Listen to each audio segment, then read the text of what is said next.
ಉಭಯ ಸೈನ್ಯಗಳ ಮಧ್ಯೆ ರಥವನ್ನು ನಿಲ್ಲಿಸಿ ನನ್ನನ್ನು ಯುದ್ಧ ಮಾಡಲು ಸಿದ್ಧರಾಗಿರುವ ಆ ವೀರ ಯೋಧರನ್ನು ಒಂದು ಸಾರಿ ನೋಡಿ ದುರ್ಯೋಧನ ಹಿತಾಕಾಂಕ್ಷೆಗಾಗಿ ಪ್ರಾಣಗಳನ್ನು ತೃಣಪ್ರಾಯವಾಗಿ ಪರಿಗಣಿಸಿ ಕುರುಕ್ಷೇತ್ರದಲ್ಲಿ ಸಮ್ಮಿಳಿತರಾಗಿರುವ ಸಕಲ ಕ್ಷತ್ರಿಯ ವೀರರನ್ನು ನನಗೊಂದು ಸಾರಿ ತೋರಿಸುದೇವ. ಇನ್ನು ಹೆಚ್ಚು ಅರ್ಜುನ.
ನೋಡು, ಕೌರವನ ಚತುರ್ಗಮ ಸಮೇತವಾದ ಸೈನ್ಯವು ಪ್ರಚಂಡ ಚಂಡಮಾರುತದಂತೆ ಉನ್ಮೀಲಿತವಾದ ಸಾಗರದಂತೆ ಕಾಣುತ್ತಿತ್ತು. ಹಿತ್ತ ನೋಡು ಮಾತ್ರ ಕೌರವೇಶ್ವರನು ತನಗೆ ಪ್ರಿಯರಾದ ಕರ್ಣ ದುಶ್ಯಾಸನರೊಡನೆ ಅಶ್ವಾರೂಢನಾಗಿ ಸೇನಾ ರಚನೆಯನ್ನು ಪರಿಶೀಲಿಸುತ್ತಿರುವರು. ಅವರ ಹಿಂದೆ ಸಿಂಧು ರಾಜ ಶಿಖುಡಿ, ಜಯದ್ರಥನ ಬಲಗಡೆ ಒಂದೇ ವಿಧವಾದ ಚತುರಸ್ರಗಳಲ್ಲಿ ಕುಳಿತಿರುವರೆ ಕೌರವೇಶ್ವರನ 98 ಮಂದಿ ಸಹೋದರರು. ಆ ಸಮ್ಮುಖದಲ್ಲಿ ದುರ್ಯೋಧನ ಮಕ್ಕಳು. ಅವರ ರಕ್ಷಣೆಗಾಗಿ ಧನುರ್ಧಾರಿಯಾದ ದ್ರೋಣನು ಸ್ವಲ್ಪ ಮುಂದೆ ನಿಂತಿರುವರು. ದ್ರೋಣನ ಪಾರ್ಶ್ವದಲ್ಲಿ ವಲ್ಕಲಾಧಾರಿಯಾಗಿ ಗಂಭೀರ ಮುದ್ರೆಯಿಂದ ನಮ್ಮ ಕಡೆ ನೋಡುತ್ತಿರುವ ಎಷ್ಟೊತ್ತಾನು. ಇತ್ತ ನೋಡು ಪಾತ್ರ ಸ್ವರ್ಣಮಯವಾದ ಅಷ್ಟಾಶ್ವ ಶೋಭಿತ ರಥದಲ್ಲಿ ಶ್ವೇತವಸನದ ಹಾಗೆಯಾಗಿ ಕುಳಿತಿರುವ ಆ ಮಹಾಪುರುಷನೇ ಕೌರವನ ಸೇನಾಪತಿ ಭೀಷ್ಮನು. ನರೇಂದ್ರದಿಂದ ತುಂಬಿದ ಅವನ ಮಸ್ತಕದಲ್ಲಿ ಒಂದು ಕಷ್ಟವಾದ ಅಧಿಕಾರ ಮುಖವನ್ನು ಬೆಳಗುತ್ತಿರು. ನೋಡು ಪಾತ್ರ ಆತನು ನಿಮ್ಮ ಪಿತಾಮಹನು ಬಂಧವಂಶದ ಕೀರ್ತಿ ಜ್ಯೋತಿ. ಯುದ್ಧವನ್ನು ಪ್ರಾರಂಭಿಸುವ ಮೊದಲು ಆ ಮಹಾಪುರುಷನಿಗೆ ಒಂದು ಆಜ್ಞೆ ಮಾಡುವ.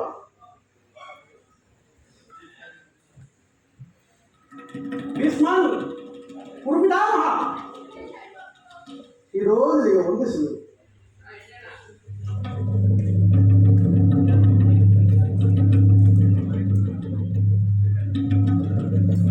ಅರ್ಜುನನ ಪ್ರಣಾಮವನ್ನು ಸ್ವೀಕರಿಸು. ವಾಸುದೇವ, ಆತ ನನ್ನ ಜೀವನದಲ್ಲಿ ಇಂತಹ ಪವಿತ್ರವಾದ ಸಮಯ. ಈಗ ನನ್ನ ಮನಸ್ಸಿನಲ್ಲಿ ಹುಟ್ಟುತ್ತಿರುವ ಭಾವನೆಗಳನ್ನು ನಿನ್ನಲ್ಲಿ ತಿಳಿಸಬಲ್ಲೆ. ನಾವು ಹಿರಿಯರು ಅರ್ಜುನನ ಮೊದಲವೇ ಅದು ಉತ್ಥಾನದೇವ. ಮಿತ್ರ, ಏಕೆ ವಿಚಲಿತನಾಗಿದೆ?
ಏನು ಕೇಳಿದೆ ಕೃಷ್ಣ?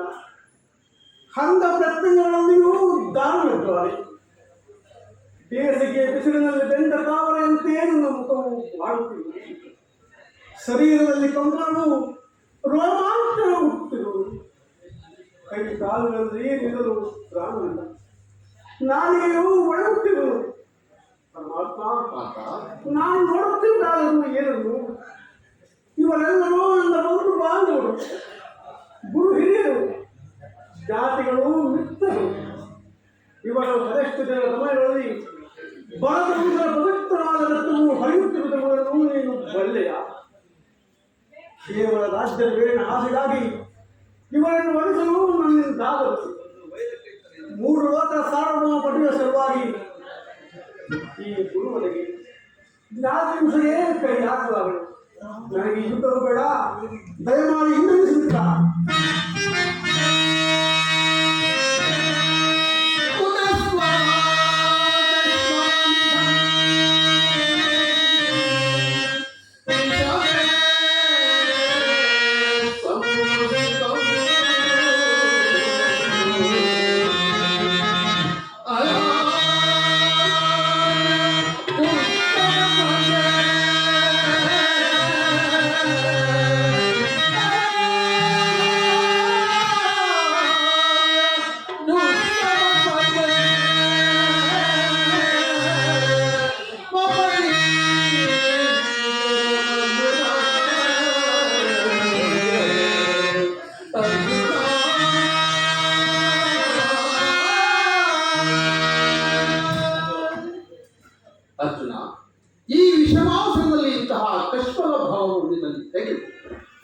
ಕ್ಷತ್ರಿಯ ವೀರನಾಗಿ ಅನಾದಿನಂತೆ ವರ್ತಿಸುವೆಯ. ತೆರೆದ ಸ್ವರ್ಗದ ಬಾಗಿಲನ್ನು ನಿರಾಕರಿಸಿ ನರಕದ ಮಾರ್ಗವನ್ನು ಹಿಡಿಯಬೇಡ. ಆದರ್ಶ ನಗರದಲ್ಲಿ ಹೆಸರಾಗಿ ಏಳಿ ಮರಿಂದೆಯನ್ನು ನೀನು ಸಹಿಸಲಾರ. ಈ ದೌರ್ಬಲ್ಯವನ್ನು ತಿಳಿಸಿ ಯುದ್ಧಕ್ಕೆ ಸಿದ್ಧನಾಗು ಪಾರ್ಥ.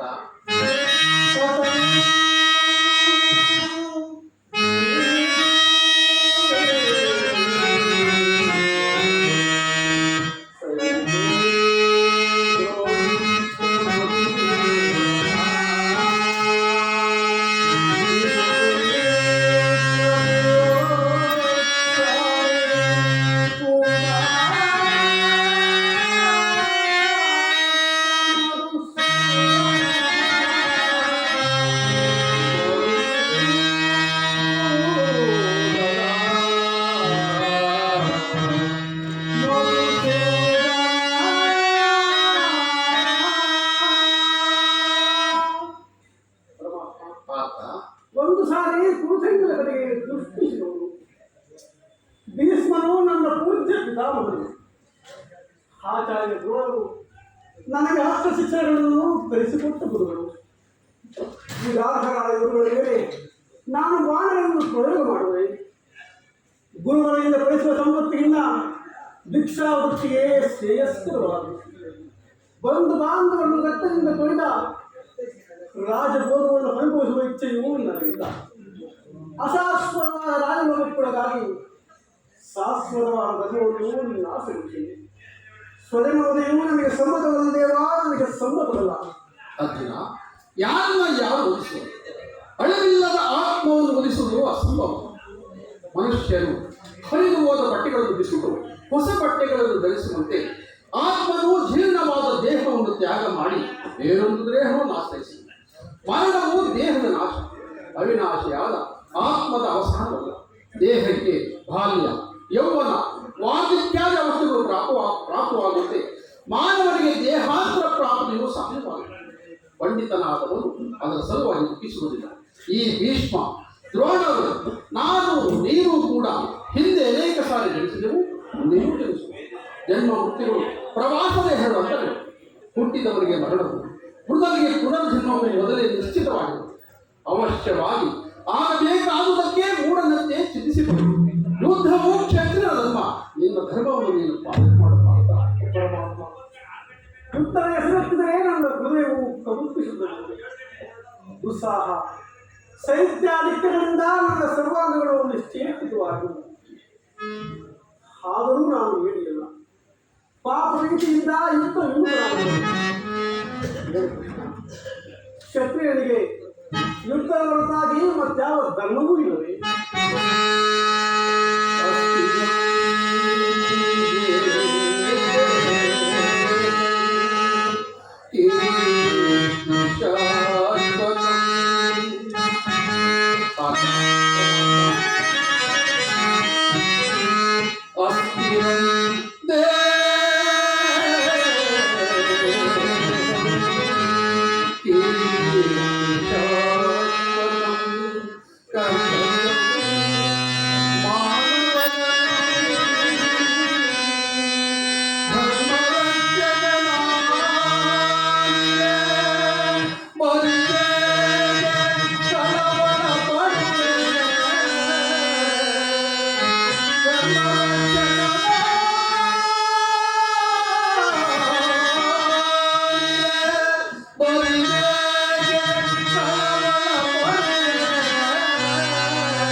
ಅರ್ಜುನ, ಸ್ವತಂತ್ರ ಪಾಲನೆಯಲ್ಲಿ ಪ್ರಾಣಿಗಳನ್ನಾದರೂ ತ್ಯಜಿಸಬಹುದು, ಆದರೆ ಹಣವನ್ನು ಅವಲಂಬನೆ ಅನರ್ಥಕಾರಿ. ನೆನಪಿರಲಿ ಅರ್ಜುನ, ಇದು ಧರ್ಮ ಯುದ್ಧ. ನೀನು ಈ ಯುದ್ಧದಿಂದ ನಿವೃತ್ತನಾದರೆ ಸ್ವಧರ್ಮವನ್ನು ಉಲ್ಲಂಘಿಸುವ ಹಕೀರ್ತಿ ಬಹಳ. ನಿನ್ನಂತಹ ಸಂಭಾವನೆಗೆ ಹಕೀರ್ತಿಯು ಮರಣಕ್ಕಿಂತ ಬರುತ್ತದೆ. ಶತ್ರುಗಳು ಏನಿ ಎಂದು ಹಳೆಯುವುದು. ಆತ್ಮೀಯರು ವಂಚಕರಿದ್ದು ನಿಲ್ಲಿಸುವುದು. ನೀನು ಈ ಮನೋವಿಕಾರವನ್ನು ಬಿಟ್ಟು ಸ್ವಧರ್ಮವನ್ನು ಪಾಲನೆ ಮಾಡು. ಕರ್ಮವು ಪೌರುಷದ ಲಕ್ಷಣ. ಅಕರ್ಮನಾದ ಮಾನವನು ಜೀವಂತ ಶವದಂತೆ ಸರ್ವರಲ್ಲಿಗೂ ಪಾತ್ರನು, ಸರ್ವರಿಂದ ವರ್ಜಿತನು, ಅಜ್ಞಾನದಿಂದ ಈ ಕರ್ಮಕಷ್ಟನಾಗಬೇಡಪ್ಪ.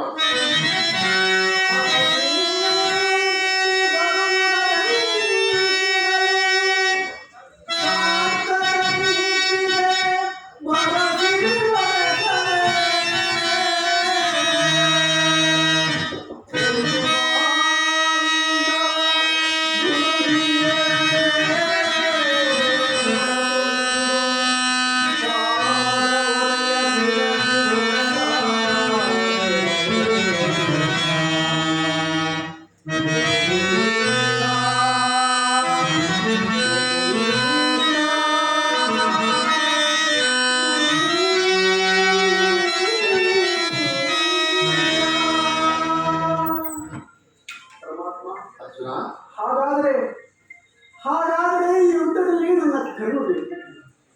ಧರ್ಮ ರಕ್ಷಣೆಯೋ ಅಥವಾ ಧರ್ಮ ನಾಶವೋ, ಉಭಯ ಪ್ರಶ್ನಾಗದಂತೆಯೇ ನನಗೊಂದು ಮಾರ್ಗವನ್ನು ತೋರಿಸಲಿವಾ? ಅರ್ಜುನ, ಕರ್ಮವು ಮಾನವ ಜೀವನದ ರಾಜಮಾರ್ಗ. ನೀನೀಗ ಕರ್ಮಕರ್ಪರನ ಫಲಾಫಲಗಳನ್ನು ಚಿಂತಿಸದೆ ನಿರ್ದಿಷ್ಟ ಕರ್ಮವನ್ನು ಆಚರಿಸಿ. ಏಕೆಂದರೆ ಮಾನವನು ಕರ್ಮಕ್ಕೆ ಮಾತ್ರ ಅಧಿಕಾರ, ಫಲವನ್ನು ಅರಿಯಬೇಕು. ಅನಾಸಕ್ತ ಚಿತ್ತನಾಗಿ ಸಿದ್ಧಿ ಅಸಿದ್ಧಿಗಳಲ್ಲಿ ಸಮಾನ ಭಾವದಿಂದ ಕಾರ್ಯಾಚರಣೆ ಮಾಡುವುದೇ ಮಾನವ ಕರ್ತವ್ಯ. ಅಸ್ತ್ರಗಳನ್ನು ಧರಿಸಿ ಕರ್ಮಯೋಗಿ ಎನಿಸಿ ಇಹದಲ್ಲಿ ಕೀರ್ತಿಯು, ಪರದಲ್ಲಿ ಸ್ವರ್ಗವನ್ನು ಪಡೆಯಬೇಕು. ಈ ದಿವ್ಯವಾಣಿಯಿಂದ ನನ್ನ ಹೃದಯದ ಪ್ರಸುಪ್ತ ಪ್ರಜ್ಞೆಯನ್ನು ಎತ್ತರಗೊಳ್ಳುತ್ತಿರುವ ಯಾರು? ಈ ಕರ್ಮಯೋಗಿಯನ್ನು ಇಹಲೋಕದಲ್ಲಿ ನಿನ್ನ ನಿರ್ದಿಷ್ಟ ಕರ್ಮವನ್ನು ತಿಳಿಸಬೇಕಾಗಿ ಪ್ರಾರ್ಥಿಸುತ್ತೇನೆ.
ನಾವಿಬ್ಬರು ಅನೇಕ ಸಾಲ ಇಹಲೋಕದಲ್ಲಿ ಜನ್ಮಗ್ರಹಣ ಮಾಡಿದ್ದೇವೆ.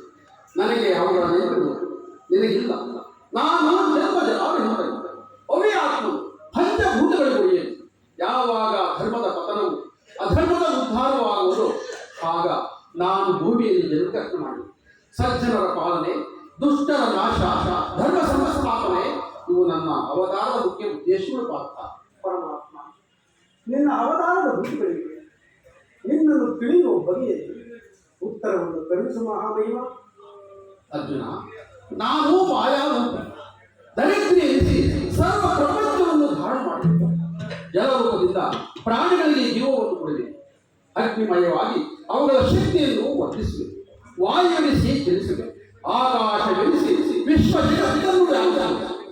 ಮನೋಬುದ್ಧಾಂಕಾರವೆಂಬ ತ್ರಿಗುಣಾತ್ಮಕ ರೂಪದಿಂದ ಮಾನವನ ಪ್ರಜ್ಞೆಯನ್ನು ಜಾಗೃತಗೊಳಿಸಿ ಆತ್ಮವಿಕಾಸದ ರಾಜಪಥದಲ್ಲಿ ನಡೆಸಿದರು. ಬಹುರೂಪಾತ್ಮಕವಾದ ಈ ಜಗತ್ತಿನ ಪ್ರಭವ ಪ್ರಳಯಗಳಿಗೂ ಉದಯ ವಿನಾಶಕ್ಕೂ ನಾನೇ ಕಾರಣ. ಸರ್ವಶ್ರೇಷ್ಠವೂ ಸರ್ವಂತರ್ಯಾಮಿಯಾದ ಪರಾವಸ್ತು ನಾನು. ದಾರದಲ್ಲಿ ಉಳಿಸುವ ಮೂಡಿಸಲ್ಪಟ್ಟಂತೆ ಈ ವಿಶ್ವ ಜಗತ್ತು ನನ್ನಲ್ಲಿ ಆಯಿತು. ನಾನು ನೀರಿನಲ್ಲಿ ರಸಾತ್ಮಕನು, ಚಂದ್ರ ಸೂರ್ಯನ ಕಾಂತಿನನ್ನನು, ವೇದಗಳಲ್ಲಿನ ಬೋಧಕಾರನನು, ಮನುಷ್ಯರಲ್ಲಿನ ಪೌರಶೂರನನು, ಸಮಸ್ತ ಭೂತಗಳ ಕಾರಣನು ನಾನು. ದೇವತೆಗಳಲ್ಲಿ ಇಂದ್ರನು, ವೇದಗಳಲ್ಲಿ ಸಾಧನನು, ಪರ್ವತಗಳಲ್ಲಿ ವೇದನು, ರುದ್ರರಲ್ಲಿ ಶಂಕರನು, ಋಷಿಗಳಲ್ಲಿ ಋತುವಾಗಿರು. ಅರ್ಜುನ, ನನ್ನ ವಿಭೂತಿಗಳು ಅಗಣ್ಯ, ಅನಂತ, ಅಬೋಧ. ಇದೊಂದು ಪಾಂಶದಿಂದ ಜಗತ್ತಿನ ಸೃಷ್ಟಿ ಸ್ಥಿತಿ ಪ್ರಳಯಗಳೇ ಪ್ರಾರಂಭವಾಗುವುದು. ನಿನ್ನ ಈ ನುಡಿಗಳಿಂದ ನನ್ನ ಮೋಹವು ನಾಶವಾಯಿತು, ಹೃದಯದ ಅಂಧಕಾರವೂ ಹರಿಯಿತು. ಏನು ಈಶ್ವರ, ನಿನ್ನ ವಿಶ್ವರೂಪವನ್ನು ತೋರಿಸಿ ನನ್ನನ್ನು ಕೃತಾರ್ಥನಾಗಿ ಮಾಡುದೇವ. ತಥಾಸ್ತು ಪಾಪ. ನನ್ನ ಸಂಹಾರ ಮೂರ್ತಿಯ ದರ್ಶನ ಮಾಡಿ ಕರಾಳ ಕಾಲ ಸ್ವರೂಪ ಸಾರಿಗೆ ಆಪೋಷಣ ಮಾಡಿ ಉದರದಲ್ಲಿ ಧರಿಸಿಕೊಳ್ಳಬೇಕು. ನಿಮಿತ್ತ ಮಾತ್ರಕ್ಕೆ ನೀನು ನನ್ನ ಸಹಾಯಕನಾಗಿ ಅರ್ಜುನ ಯುದ್ಧದಲ್ಲಿ ಜಯಶಾಲಿಯಾಗಿ ಕೀರ್ತಿಯನ್ನು ಗಳಿಸಬೇಕು. ಎಂತಹ ಭಯಾನಕ ಮಾನವ ಚಕ್ಷುಗಳಿಂದ ನೋಡಲಾಗದು ಪ್ರಭು, ನೋಡಲಾಗದು. ಕೈ ಕಾಲುಗಳು ಕಂಪಿಸುತ್ತೇವು, ವಾಕ್ಸ್ಫೂರ್ತಿ ಇಲ್ಲ.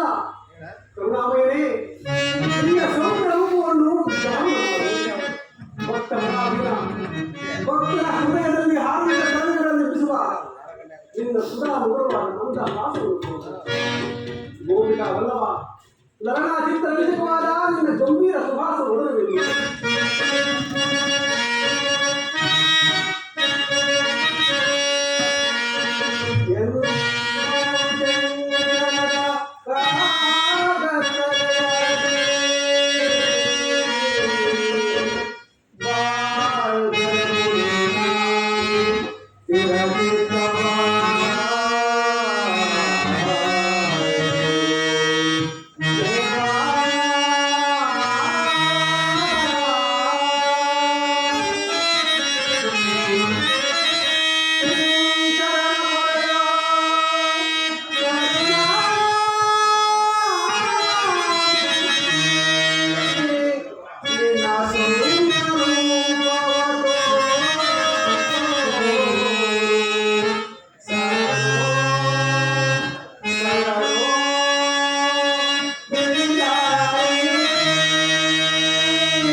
ಅರ್ಧ ಬಿಡಿ.